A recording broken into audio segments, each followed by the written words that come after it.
हमारी फसल का दाम दे उन्हें, और वो दाम तो दे दो जिसको सरकारों ने न्यूनतम के रूप में समर्थन मूल्य घोषित किया, वो तो दे दो। पहले खबर दिखती है और फिर लिखती है, तो फिर इसने एक संकल्प लिया है कि 2022 में किसान की आय दुगनी कर दूंगा।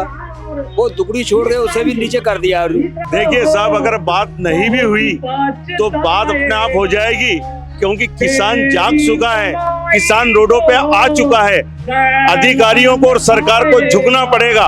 बिल्कुल यही तो देखना है, क्योंकि किसान जो है सरकार की दोगलो नीति को पहचान चुकी है। ये समझिए कि मीडिया का बहुत बड़ा जरूरत है कि मीडिया इस काम को बहुत आसानी से कर सकती है। जो कृषि भूमिया है, देश की सुरक्षा को देखते हुए उनका अधिग्रहण बंद करें। हर बार किसानों को ही इसलिए मित्र हम तो ये कहते हैं, कर्ज माफी की जरूरत ही नहीं है। नमस्कार दोस्तों, आपका स्वागत है भारत रफ्तार में और मैं हूं आपके साथ हरी। और आज हम खड़े हैं जयपुर के 22 गोदाम में, जहां पे किसान महापंचायत चल रही है और हजारों की संख्या में किसान यहां पे इकट्ठा हो रहे हैं। आप देखोगे कि दूर दूर तक किसान बैठे हैं और यहाँ पे मंच भी सजा हुआ है।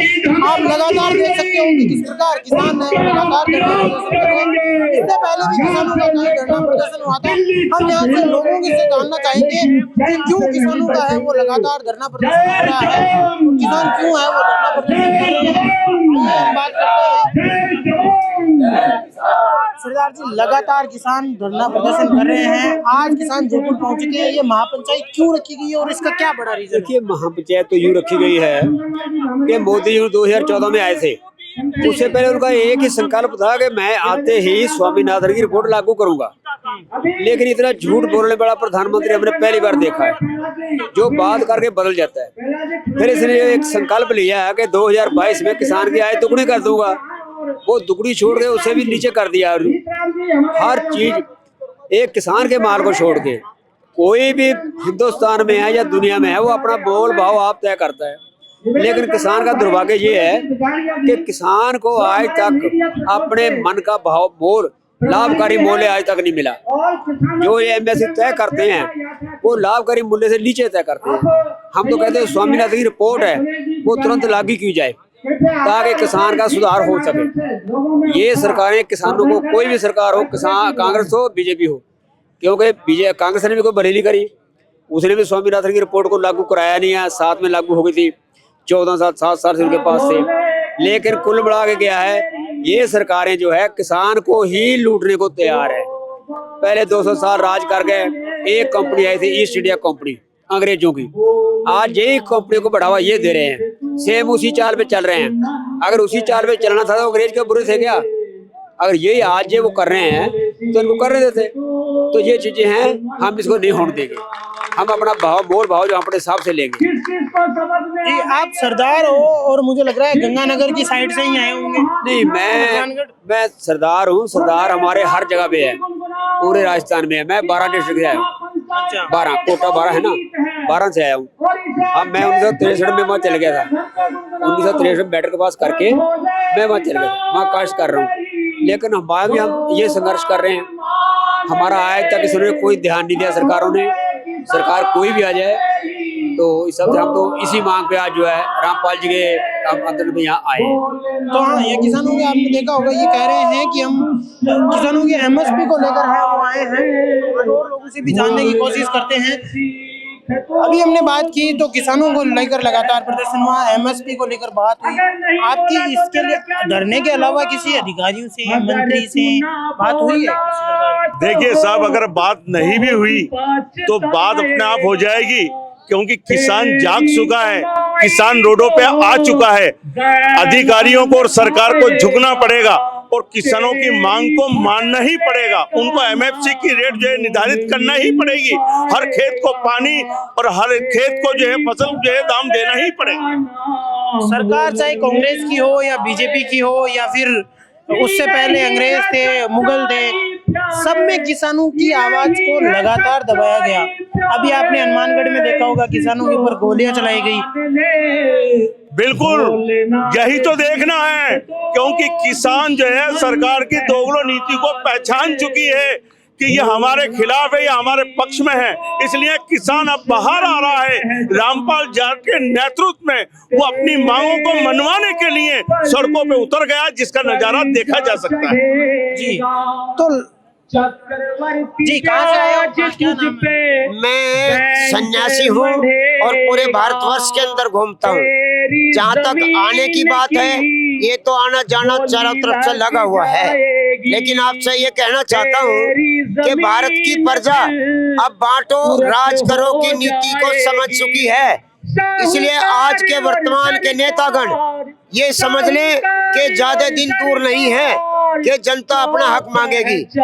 अतिरिक्त इसके जो वर्तमान में विशेष अवस्था है, किसान को खेती को उद्योग का दर्जा देना अत्यंत आवश्यक है, पहली बात। दूसरी बात, राष्ट्र को जगाने के लिए शिक्षा, चिकित्सा, न्याय, चरित्र को बचाना बहुत अत्यंत आवश्यक है, जिसमें भारी लूट मची हुई है। देश को जातिवाद, संप्रदायवाद, क्षेत्र, भाषावाद में बांटा जा रहा है। ये अधिक दिनों तक नहीं चलेगा। सत्ता के लोकतंत्र के 4 बिंदु हैं, इसमें एक बिंदु आपका ये लोकतंत्र भी है, एक पाया है ये। लेकिन आज ये पाया भी जो है ना, जो ऊंचे दर्जे के लोग हैं वो जो है ना, पहले खबर लिखती है और फिर लिखती है, तो इस प्रकार से काम नहीं चलेगा। आने वाला समय इन सारी बातों को जानते हुए प्रजा जाग रही है, इसको ज्यादा दिन तक छुपा नहीं जा सकता। आप युवा हैं, आप अपनी ड्यूटी को भविष्य के लिए जोड़िए कि भविष्य कैसा बनेगा, तो आपको सच्चाई कहने का अवसर मिलेगा। दूसरी बात, देश के अंदर चरित्र को बचाने के लिए कोई बड़ा काम नहीं करना। लड़के लड़कियों के स्कूल अलग होने चाहिए, शिक्षा का राष्ट्रीयकरण होना चाहिए, न्याय की समय सीमा निश्चित होनी चाहिए। आज 3-3 पीढ़ियां एक मुकदमे को लड़ रही है, इससे कोई लाभ होने वाला नहीं है। आज चिकित्सा के नाम पर लूट मची हुई है। शिक्षा में मिड डे, स्कॉलरशिप और एड, ये इतनी भयंकर हो चुकी है कि जिससे शिक्षा व्यापार बन चुकी है। विदेशी संस्कृति, विदेशी स्कूल यहाँ पर आ चुके हैं, इससे अपनी संस्कृति का विनाश होने वाला है। तो हम ये चाहते हैं कि देश की संस्कृति बचे, और इसके बचने का मूल आधार 2 ही है, शिक्षा और किसान। अगर किसान बचा तो राष्ट्र बचेगा, शिक्षा बची तो राष्ट्र आगे बढ़ेगा, अन्यथा कोई कुछ होने वाला नहीं है, ये निश्चित है। आपने कहा कि सांप्रदायिक तौर पे है वो विभाजन की बातें चलती है, तो क्या देश में अलग अलग संप्रदाय के लोग एक साथ मिलकर रह रहे हैं, तो उसमें कोई दिक्कत वाली बात थोड़ी है? संप्रदाय के लोग एक साथ रहना चाहते हैं, लेकिन सत्ताधारी लोग बहुत्ववाद में सभी को बांट रहे हैं। ये जो है ना, जहर घोला जा रहा है, इससे जो है ना आने वाला समय कोई भविष्य है ना अच्छा नहीं होगा।